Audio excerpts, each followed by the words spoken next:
Evening. Today is Monday, August 27th, 2012. The regular meeting of the City of Burnsville Planning Commission is now called to order. Welcome, Commissioners. Welcome, Mr. Splania. Thank you. Thank you to the listening and viewing audience who have tuned us in. Glad you're with us. The first item on the agenda is adoption of the agenda. The agenda today consists of Item 2, election of chair and vice chair for the commission. Item 3, approval of the minutes from the July 9, 2012 meeting. Item 4, a public hearing, application for Aurora Investment LLC for a planned unit development amendment for exterior sign deviations for a Best Buy mobile store located at 1451 County Road 42. Item 5, another public hearing, application for Fenton Subparcel C LLC and Bowles Subparcel C LLC for a conditional use permit for batting cages and an indoor training facility located at 1353 Lark Industrial Boulevard. Item 6, another public hearing, application for Saka Blast Properties, Minnesota, Inc.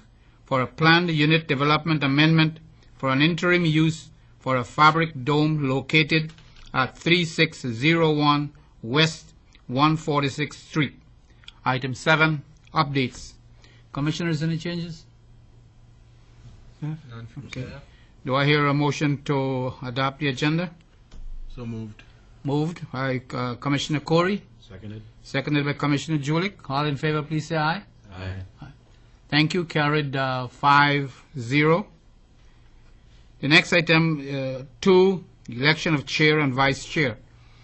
I will conduct that election, but before I do so, I would like to express my sincere thanks to you commissioners for allowing me to chair the meetings.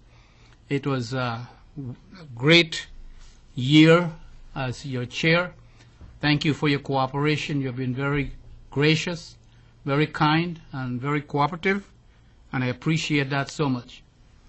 Chris, you and Deb and the other staff in the planning department, thank you so much. You made my job as chair a very easy one. I also would like to thank the mayor and city council for allowing me to chair the planning commission for the year. It was a learning experience, as all of us know, but it was very satisfying. It's great that people can volunteer their time to serve the city in which they live. It was my distinct honor and privilege to serve the citizens of this great city of Burnsville. I would wish whoever becomes chair or vice chair all the best, and I know that other commissioners will be here to support you and help you along, and as you have done to me, help me along. So thank you very much. We have to elect a chair and a vice chair. The chair is for 1 year, and vice chair is also for 1 year. Nominations are now open for the chair of the Planning Commission. Commissioner Julik? Thank you, Chair. Before I do the nomination, I just want to thank you for a fine year of service as Chairman of the Planning Commission. Appreciate all the hard work that you've done, and appreciate your leadership in that position. Having said that, I nominate Commissioner Teichen as Chairman of the Commission. Commissioner Teichen is nominated by Commissioner Julik. Seconded? I'd second that. Seconded by Commissioner Corey. Any other nomination? Going once, any other nomination for chair? Going twice, any other nomination for chair of the Planning Commission? Seeing no other nomination, I close nominations for the chair of the Planning Commission and declare Commissioner Chris Teichen duly elected chair of the Planning Commission. Congratulations, Commissioner Teichen. Thank you, Mr. Chair. Our next position is for the vice chair. Nominations are now open for the position of vice chair of the Planning Commission. Commissioner Tyken? Thank you, Mr. Chair. Before I nominate someone, I also want to thank you for the excellent year that you led us through, and appreciate all your guidance. And I'll look to you for future guidance as role of the chair. But I'd like to nominate Commissioner Corey for vice chair. Commissioner Corey is nominated as vice chair by Commissioner Tyken. Seconded? I second it. Seconded by Commissioner Tahiri. Any other nomination for vice chair? Going once? Mr. Chair, Yes. we can make it one motion, we should take a formal vote, once Okay. we have Yes. both names. Intend to do that. Going once? Going twice? Commissioner, there's only one nomination for vice chair, and that's Commissioner Corey. All in favor, please say aye. Aye. Commissioner Corey is elected vice chair. We need to go back to Commissioner Tyken. Those in favor of Commissioner Tyken being the chair, please say aye. Aye. Against? 5-0 vote for both candidates, and both of you are duly elected. I will now hand over the chair to Commissioner Tyken. Thank you, Mr. Singh. Item number 3 is the approval of our minutes from the July 9th, 2012 meeting. Are there any changes to the meeting minutes? Commission, staff? None from staff? Seeing none, I'll look for a motion to approve those. So moved. And a second? Second. Motion made by Mr. Julik, seconded by Mr. Corey. All those in favor say aye. Aye. All those opposed? And the motion carries. Which brings us to item number 4, which is a public hearing, application for Aurora Investments, LLC, for a planned unit development amendment for exterior sign deviations for Best Buy mobile store located at 1451 County Road 42. Mr. Slania. Thank you, Mr. Chair, Commissioners. This is a public hearing. The property we're discussing is Aurora Investments, Aurora Village, located on County Road 42. County Road 5 is just off of the screen to the left. There is a vacant space within the facility neighboring Brugger's Bagels. This would be on the east end of the shopping center, right in here. Best Buy Mobile has proposed to occupy the space. The application in front of you tonight is a PUD amendment to allow a deviation to signage for that exterior sign. I'll go into the details of that in 1 minute. I would like to point out the property is zoned B3 PUD. Retail, as Best Buy Mobile is considered, is a permitted use. There are no issues with the land use. The signage is being processed as a PUD amendment as the site exists as a PUD for many years now. We discuss deviations and benefits. When we look at these, there is one deviation, considering this to be a cabinet sign, and again I'll get into the details of that in a second. There is a number of benefits here. It is a minor deviation to the sign ordinance. The exterior signage complies with all the other requirements, as does the land use. The space has been vacant. It would be a benefit to occupy the tenant space. A brief history on why we're here, or why this is in front of the Planning Commission as a deviation. Back in May of 2012, the City Council adopted a number of housekeeping ordinance changes. Many of them were very minor, including this, although substantial in nature. It describes logo signs, which may be cabinets, to be, not to include text or wording. The fact that logos are to be symbols, images, something that doesn't include lettering, wording, and so forth. The example I gave is the round target symbol of Target Corporation. That can be a cabinet sign, that can be a box sign. It does not need to be individual letters, because simply there are no letters in that. The word Target, should they choose to put that on the store, can be spelled out as long as it's spelled out in individual letters.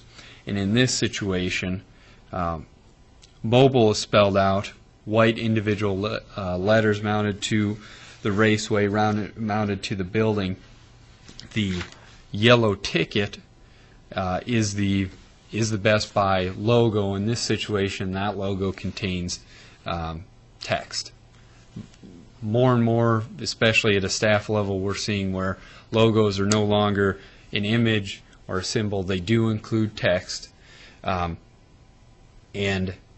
the applicant, the property owner, or the tenant can ask for relief from this through either the conditional use permit or through a PUD, as we're doing here.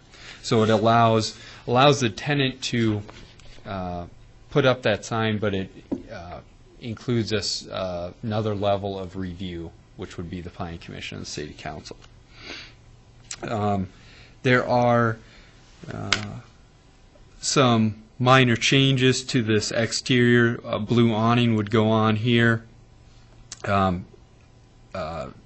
match the awning on Brugger's. There's awnings all the way down the shopping center, different colors, and then there would be a blue. The blue band would be painted on the building, Best Buy blue. Here's a close-up. Again, this is the ticket, if you will. This is one piece of signage right here. The mobile is spelled out individually, so each one of these is a different piece of signage. With that, Commissioners, it is a public hearing. Staff is supportive of the request. Again, it's minor, but it is a deviation nonetheless, and we're obligated to go through this process. I do not believe Ben Niehaus is here. I believe there is another representative for Best Buy here to speak to the project, and I'll stand for any questions. Thank you, Mr. Slater. Are there any questions for staff? Mr. Chairman. Mr. Singh? Mr. Slania, what is in question here is just the word mobile, right? Actually, just the word two words, Best Buy. Buy. Correct. The word mobile is okay. Correct. Okay. As I see it, Mr. Chair and Commissioners, that's Best Buy's brand for the mobile distribution center. And if to go without the Best Buy, people wouldn't even know what store is that. So I think it goes. It's something that it's very minor, but it's necessary. So I think I'll support this PUD application. Thank you, Mr. Singh. Are there any other comments? Seeing none, this is a public hearing, so at this time I'll open up the public hearing. If anyone chooses to come up and speak, now is your time.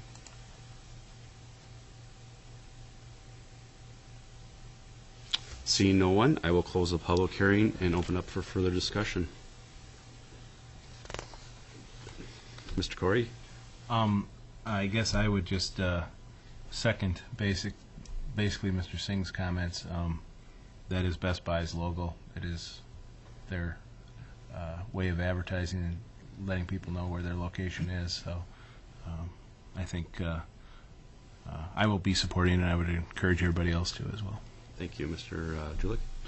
Thank you, Chair. I have no problem with the application. It seems mostly consistent with ordinance, and one could even argue that letters within a symbol are incorporated in part of the symbol, and it will be good to see. I tried to stop by the coffee shop that used to be there on Saturday of this week or this weekend, and the coffee shop wasn't there anymore. So it would be good to fill that retail space, and Best Buy will have a very nice presence along 42 with this store and with the store in the old Circuit City development there. So I have no problems with the application. Thank you, Mr. Julik. I too, it is a minor sign. It'd be different if it was a 30 by 40 foot sign that was Best Buy, then I would see why we want them individually illuminated, but in this case, I think it's a good idea. Any other comments, or I'll look for a motion? Um, Mr. Julix? I can find, here it is, yeah. I move that the Planning Commission recommend to the City Council approval of the planned unit development amendment for sign deviations for Best Buy Mobile located at 1451 County Road 42 West. Do I hear a second? Second, Mr. Chairman. Motion made by Mr. Julik, seconded by Mr. Singh. All those in favor say aye. Aye. All those opposed, and the motion carries 5-0. This will go to the City Council next. Next week, Tuesday, it's September 4th. Okay. Good luck. And that brings us to item number 5, which is another public hearing.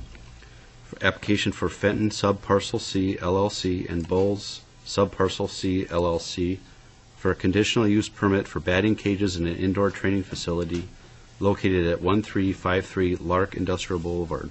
Mr. Slania. Thank you, Mr. Chair, Commissioners. We do have a long property owner name here, but it is one piece of property. LLCs, either combined or partnerships to purchase and own the building. It is zoned I-1, which is industrial park. It is an office warehouse, just like many pieces of property down in that area are. The Cages, Inc. is a facility, is a company that has one location in Lakeville. It's indoor batting cages and some general open space for athletic training, specifically baseball and softball. That type of use is not permitted. It is allowed by conditional use, which is why we're in front of the Planning Commission this evening for the public hearing. I will skip to some of the details of the facility. There is one tenant space taking this, or in this north end. The cages, the proposed application would take the next two spaces to the south. As I said, the company is catering to youth baseball and softball players. Their prime customer age range is from 9 to 18, meaning a lot of those customers aren't driving on their own. They do have parents dropping them off, picking them up. Oftentimes, in speaking with the applicant, those vehicles are not staying on site. They are getting dropped off and coming back 60 or 90 minutes later, however long the appointment lasts. The busy season for the use would be December through April, as athletes are preparing for the outdoor season. The peak time would be during spring break, when these athletes have a week off straight. They may be at the facility more often, and again as they approach the warmer weather. Typical hours of operation would be 4 p.m. To 9 p.m. That's weekdays, weeknights. There would be a wider spread on weekdays, on Saturdays and Sundays, 10 to 5. The applicant did not indicate additional hours for spring break, but that's something we can discuss if, again, they'd be open during the day. The applicant has proposed, again, the space is taking up what used to be 2 smaller tenant spaces for a total of 21,000 square feet. There isn't much to the improvements within the building. They are making some changes to the bathrooms, but simply putting up fencing and netting to divvy this up into 15 separate batting cage areas. Lastly, the facility is open to the public should someone want to walk in during business hours. Based on possibly the number of people going in at the same time, whether it's a team or a group of friends, reservations or appointments are very common. The applicant indicated about 80% of the business is done by prior appointment. There is sufficient parking on site, both in the front and along the side of the property. There are 76 parking stalls provided based on occupancy of the cages, employees, and customers waiting. Staff calculated 25 spaces just for that use, with 46 additional spaces for the other tenants that exist in the building. Again, this is just straight numbers. This is not taking in off hours, where hopefully the cages are operating peak time, evenings and weekends, when the other spaces are vacant.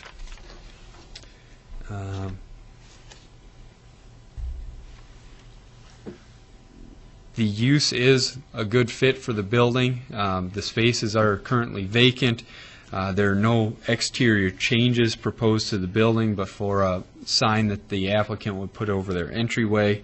The use is consistent with the zoning, the comprehensive plan. Staff has no concerns and will stand for any questions the commission may have. And it is a public hearing. Thank you, Mr. Slaney. Other questions for staff? Mr. Julick? Just one question, Chris. Where exactly is the building? I mean, roughly? It is about a block south of Cliff. So Portland Avenue is right over here.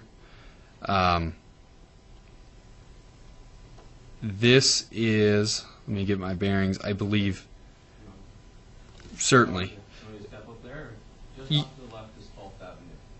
Yes, sorry, 12. This is the corner of Burnsville Bowl, correct? Yep. This is the credit union that sits right here. Aldi is to the south. Aldi's to the south. Highway 13 is to the south. So it's stuck between 13 and Cliff. Okay, so it's an industrial district relatively near the high school, so a very good source of, okay. Yes. All right, thank you. Any other questions? Mr. White? Just where would a facility like a bowling alley or a batting cage normally fall? This is industrial. Where would it normally fall under? What kind of zoning? That is a great question. They are permitted in B3, which is a general business, which is our biggest retail area. So along 42, along near Burnsville Center. The zoning actually changes right along here. Burnsville Bowl, which is just off the screen, is zone B3. Not to say that we don't have a lot of these uses in the I-1 district. Is Grand Slam I-1? Grand Slam's B3. I can't remember if it's the Jump House or the Pump It Up. Thank you. Pump I have It Up. kids, so. Pump It Up is very close. That's also I-1.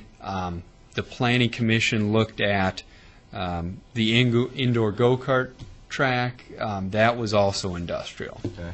Simply put, because of the taller ceilings and the way the industrial buildings are designed, they tend to be more acceptable for these uses. Thanks. Any other questions? Tahiri? Yes, thank you, Mr. Chair.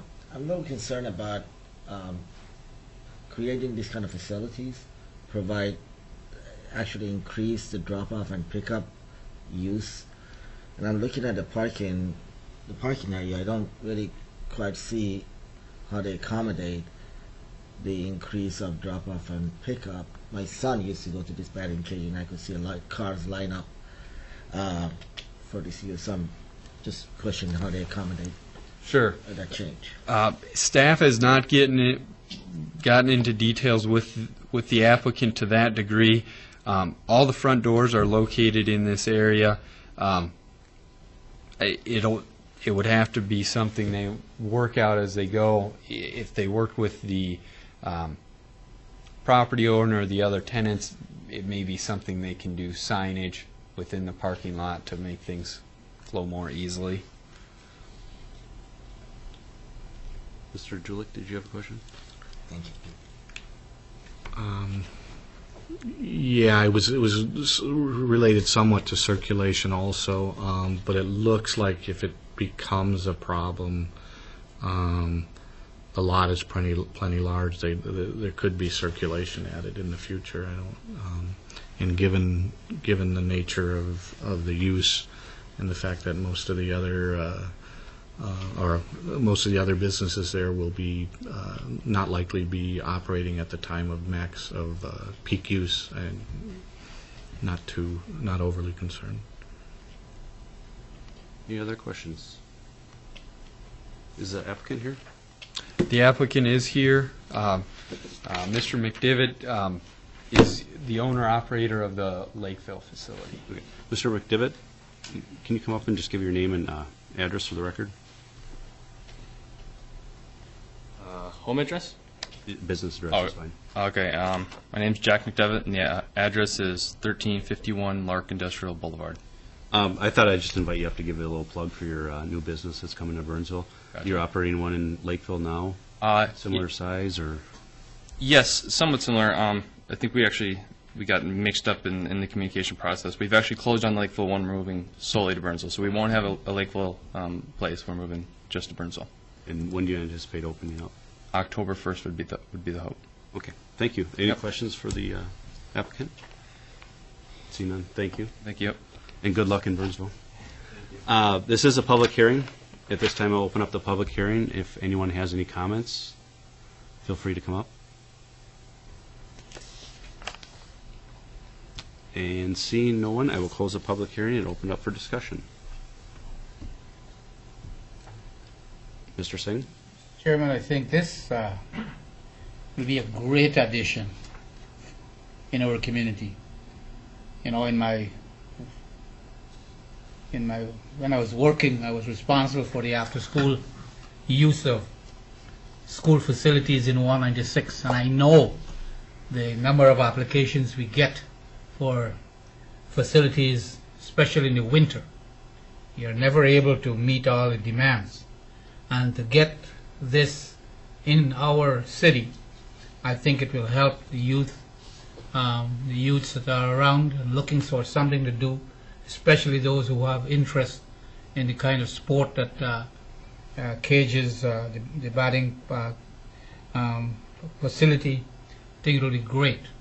And I personally look forward to the opening of this facility, as the gentleman said, in October, in time for the winter. So I think it will be a great addition to us, and I will support it. Thank you, Mr. Singh. Any other comments? Mr. Corey?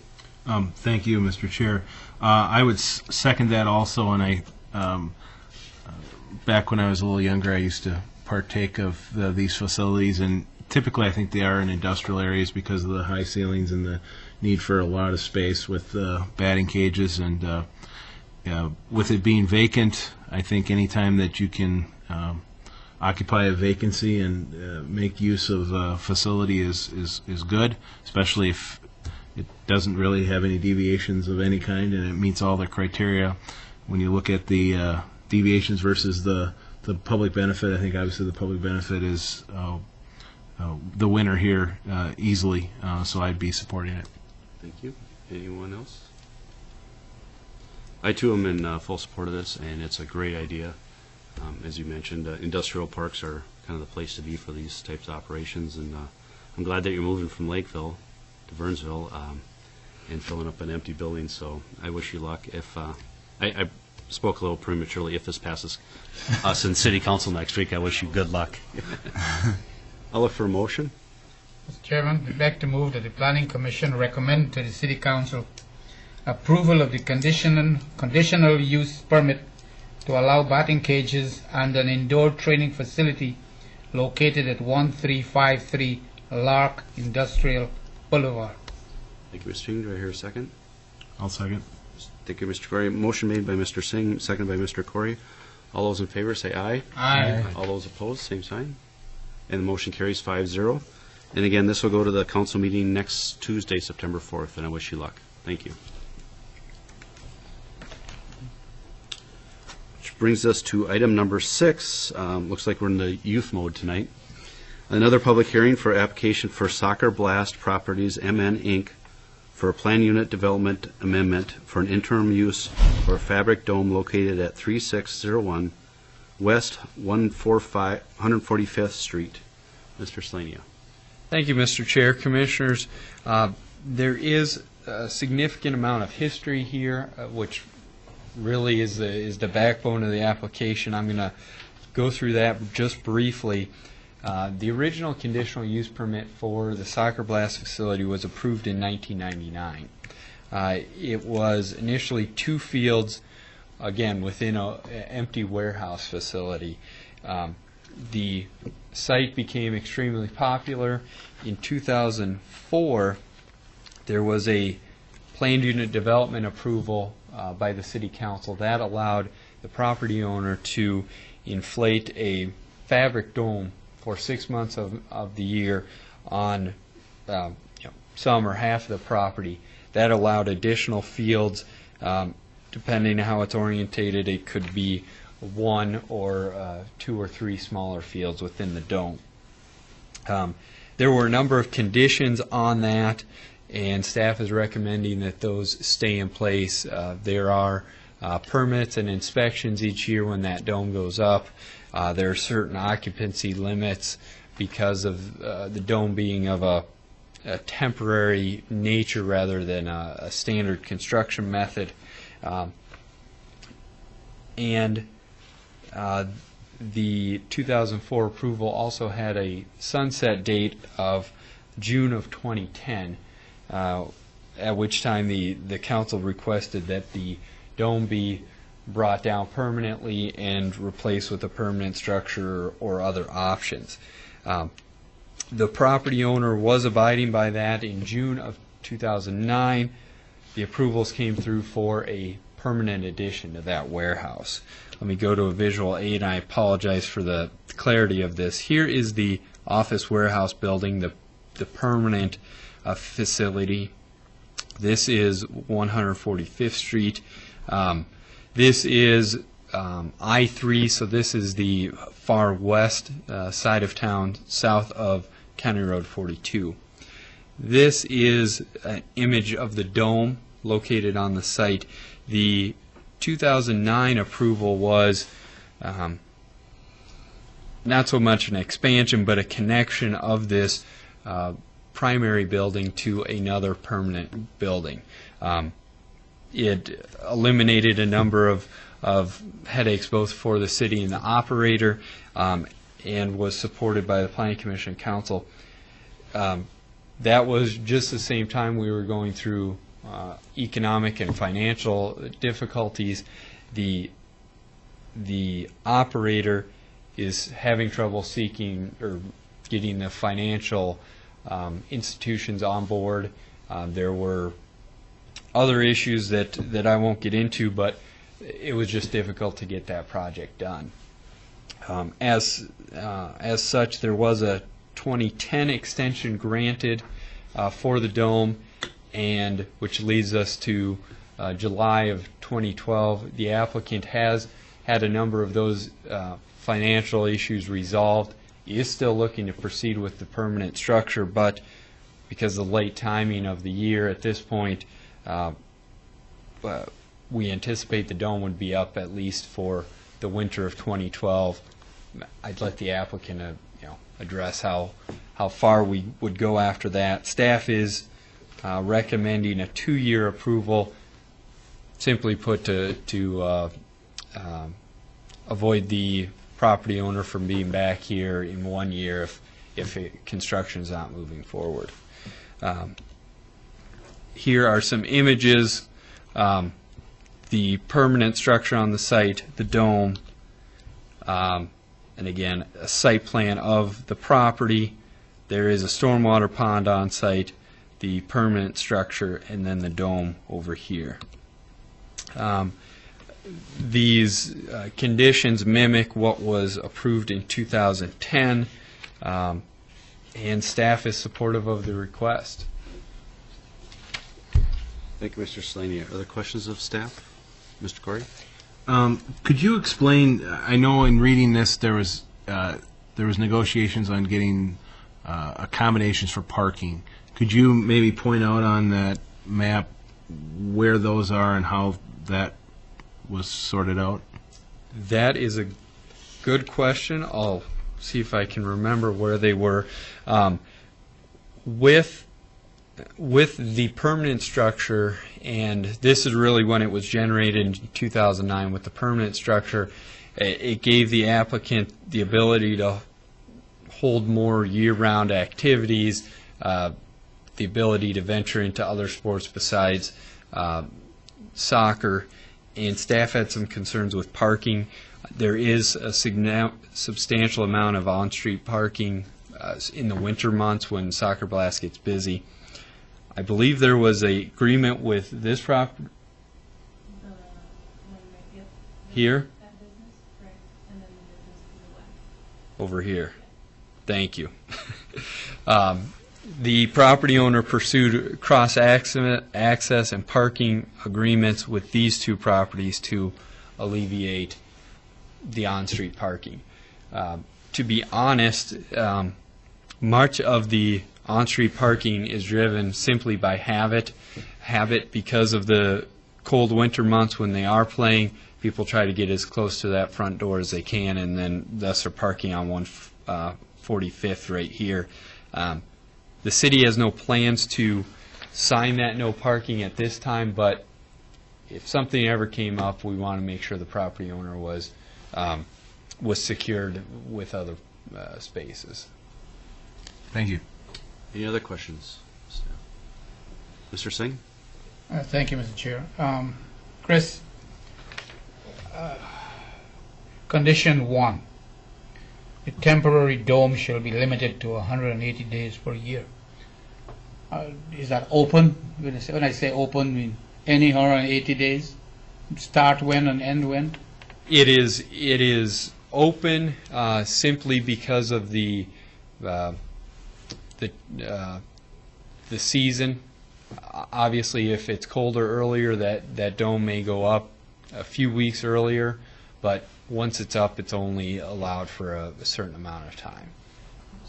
Okay. I understand the reason why. Thank you. Mr. Julie? Thank you, Chair. Maybe you alleviated my concerns, but in the original, looking at the original summary chart of the site considerations, parking, I have a little bit of a concern now, but now that they have those cross-access agreements, it's fine, because I think parking is very difficult there. I had my children run through there a few years ago, too. With respect to the green space, I think 30% is required, and with the dome in place, it's 24.5%. Is that with the dome, or is that with the other approved use? That is simply the dome.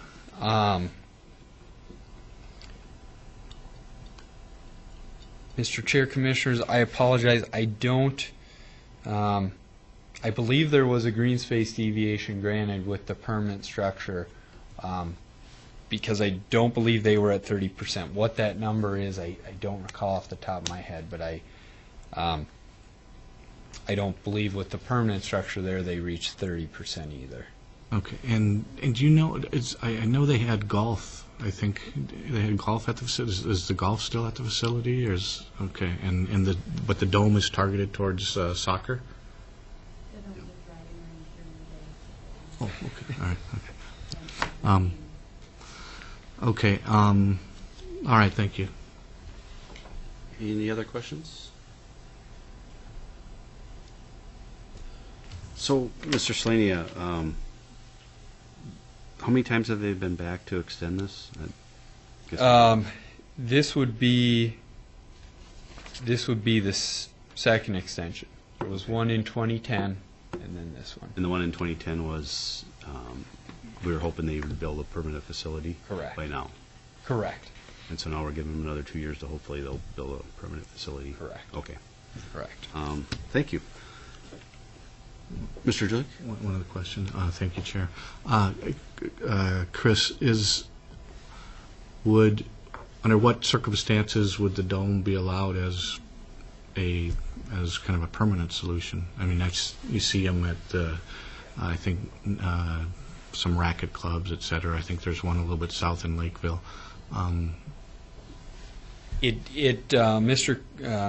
Mr. Chair, Commissioners, it gets to how the dome was constructed and in relation to building code. It's not so much, well, the city code will say because it's fabric, it's not a approved material and so forth, we would have issues. But when it comes down to it, because of the construction type used in the fabric, or the type of fabric used, or something that it's too complicated for me to try to explain. I don't know all the nuances. Commissioner Tahiri may, but to satisfy the building code, it has to come down after a certain amount of time because it is more dangerous than a standard structure. I don't believe it can be fire suppression and things like that installed. Other domes may be constructed differently to handle that year-round. I'm not sure. Well, I know there are. I just don't know what the difference is. Thank you. Any other comments, Mr. Terry? Yes, thank you, Mr. Chair. So, in response to the other question, is that because of durability of the fabric or the withholding structure? Could you be a little bit more specific? I don't know. To be honest, I don't know the nuances as to why that is. I know it's related to the fabric, but that's about it. I don't know if the property owner can speak to that. I do know the intent is to construct that permanent addition. There's wear and tear on that dome, and it's not necessarily the long-term solution. Any other questions? I'd like to invite the applicant up. Good evening. Please state your name and address for the record. Hello, my name is Tanis Carter. My address is 18275 Kingsway Path, Lakeville, Minnesota. Thank you and welcome. There was a couple of questions about the structure itself and why it can't be left up year-round, and I'm wondering if you have answers to those, or... I think originally it was because of the green space. Because with it down, they counted the turf as green space. Okay. That could be. Make a big difference. Okay. I thought maybe you knew more about the building code that Mr. Slaney alluded to. I'm not. And then, so can you tell us, you're still having plans to put up a permanent structure there? Yes, I'm very happy to say that 2 weeks ago, all the banking issues were over. The bank that Mr. Slaney was talking about actually went out of business, so it was a long process dealing with that. So, and it is finally over. Well, good. Congratulations to that. So, right.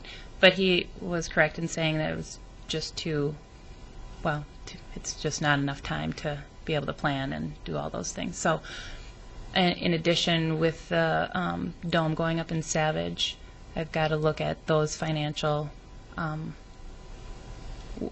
potential wear and tear in my business also of what we can invest in the future going forward. So it'll be interesting to see. I'm hoping there's not too much of a less, but... Yeah. Well, I know that I have some friends that play there a lot, and it's always quite busy, so... Yeah. Any other questions of the applicant? Yes, I have. Mr. Tahiri? Thank you, Mr. Chair. So this 2 years temporary solution, is that manufacturer recommendation? Is that approved by manufacturer? We exceed or below, or just want to make sure whose decision The 2 years is to give them time to put up a permanent building. Okay, so the structure can last more than 2 years if you have to. The fabric dome, could Yes. it last more than 2 years? Yes. Yes, what I'm asking for is a 2-year permit. Now, I think maybe what you were asking was, can the permit be longer? I don't know. I think it would be great if it could be, then I wouldn't have to be back and spend the money to be back here, but if not, that's fine too. Thank you. Any other questions? Mr. Julie? Just for clarity, this is the same dome that had been up in the past. You're just you're reusing it and you're Same dome. extending the use of it. Is that correct? Correct. Okay, thank you. Any other questions? Mr. Slaney? Mr. Chair, I can speak to that briefly. From a staff standpoint, we feel the 180 days, the time that the dome is inflated or in use, should remain. If the Planning Commission feels a 3-year approval instead of a 2-year is more appropriate, that's certainly within your realm of discussion. Thank you, Mr. Slaney. Any other questions of the applicant? Thank you. Thank you. This is a public hearing. At this time, I'll open up the public hearing, and anyone wishing to comment, feel free to come up now. And seeing no one, I will close the public hearing and open up for discussion.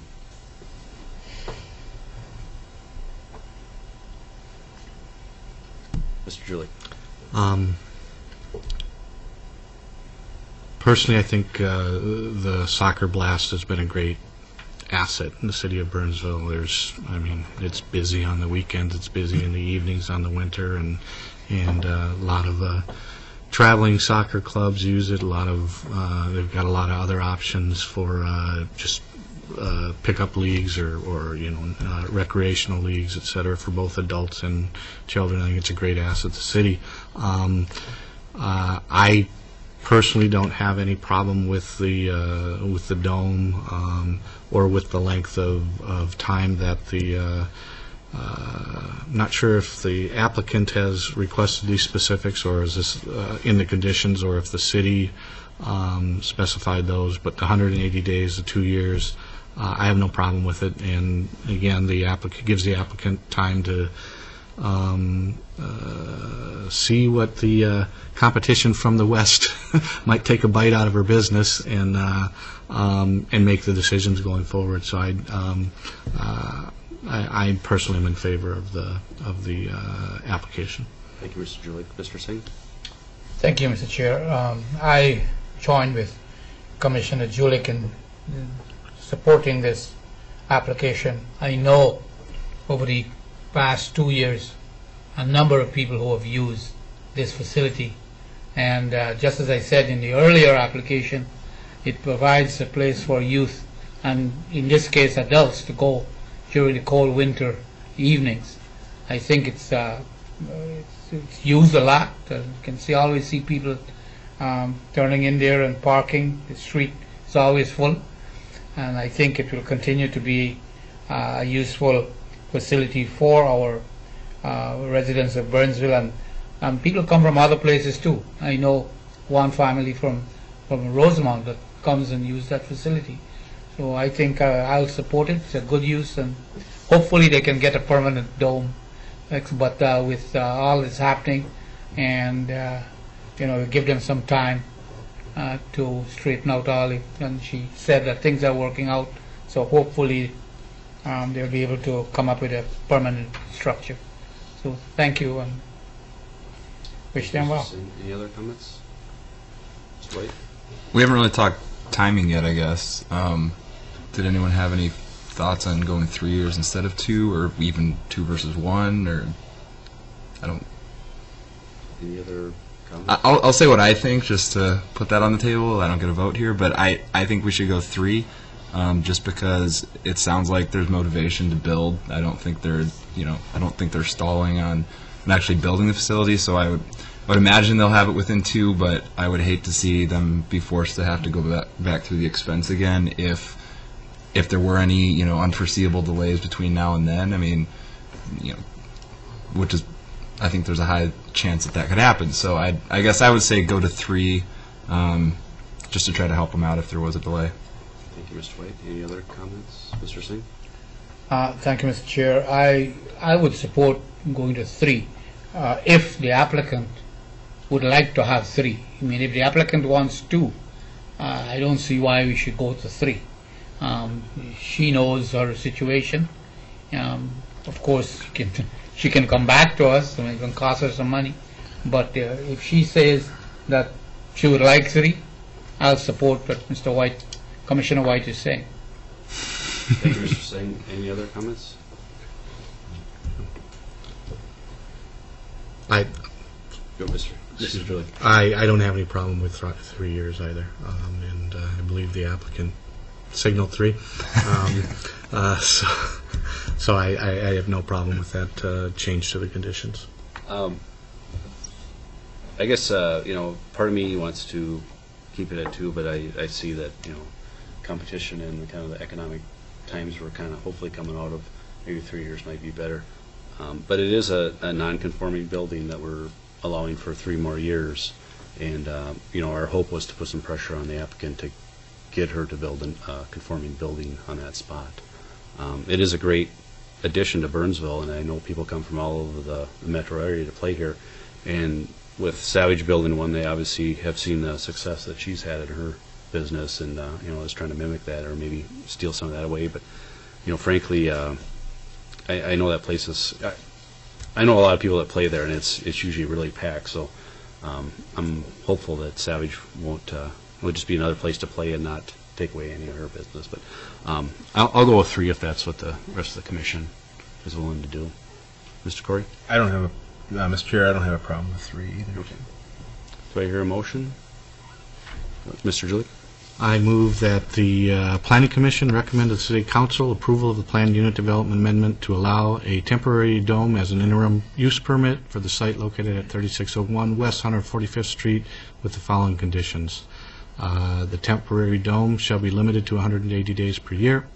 The interim use permit for the temporary dome shall expire 3 years from the date of approval. The dome shall be stored inside or off-site when not in use, and the occupancy limits for the dome from the 2004 PUD shall remain in effect. Thank you, Mr. Julick. Do I hear a second? I'll second that. Thank you, Mr. Corey. We have a motion made by Mr. Julick and a second by Mr. Corey. All those in favor say aye. Aye. All those opposed, same sign. And the motion carries 5-0. And again, this will go to the City Council next Tuesday, September 4th. So I wish you luck. Thank you. Which brings us to item number 7, which is our update section. Are there any updates from the members of the commission? Mr. Singh? Mr. Chairman, I don't recall if the public was informed that yourself and I were reappointed by the City Council to serve another term of 3 years. I'm happy about that, and especially I know that I'll be working with you for 3 years, so it's great. I don't know if that's a good thing or a bad thing. Thanks to the City Council for having the confidence and trust in us for another 3 years. Thank you, Mr. Singh, and I am grateful too that the City Council did reappoint us for another term. Any other updates, Mr. Slania? Mr. Chair, Commissioners, I just draw your attention to the agenda. Call it a draft agenda right now, but our next meeting is Monday, September 10th, and we do have a couple items to be discussed at that time. That's all staff has. Thank you, Mr. Slania. Any other comments? Yes. Thank you. Commissioner Singh just reminded me I will add the HOC representative for the new commissioners. The Heart of the City Design Review Committee reviews projects, land use projects in Heart of the City prior to coming to the Planning Commission and prior to the City Council. Commissioner Cherner was on that board serving as a liaison. He attended both meetings. That way there's continuity with those projects. Staff would recommend the Planning Commission appoint another liaison, one of these board members, to sit on both meetings, both boards. I will have more information for anyone that's interested, and we can talk about it at the next meeting. Mr. Slaney, correct me if I'm wrong, they usually meet in the morning during the week? They do meet in the morning. It is on an as-needed basis only, so we don't have a set schedule throughout the months. It's probably been a year since we met last, which would have been the CVS project. So they don't come through very often, but they're usually exciting projects when they do come through. Thank you, Mr. Slaney. So if anybody's interested in that, we'll be voting on that next, in 2 weeks. Speaking of CVS, I see that's coming along. And It is. I saw Tires Plus had an opening, or giant something in their parking lot that was, Walmart is nearly done. Walmart is nearly done. Both CVS and Walmart, I don't want to say a specific date, but I know they are both aiming to open in October. This city is growing and moving along, so. Any other comments? Item number 8 is adjournment. Do I hear a motion to adjourn? So moved. And a second? Second. Motion made by Mr. Singh, second by Mr. Corey. All those in favor say aye. Aye. All those opposed, and we are adjourned. Thank you and good night.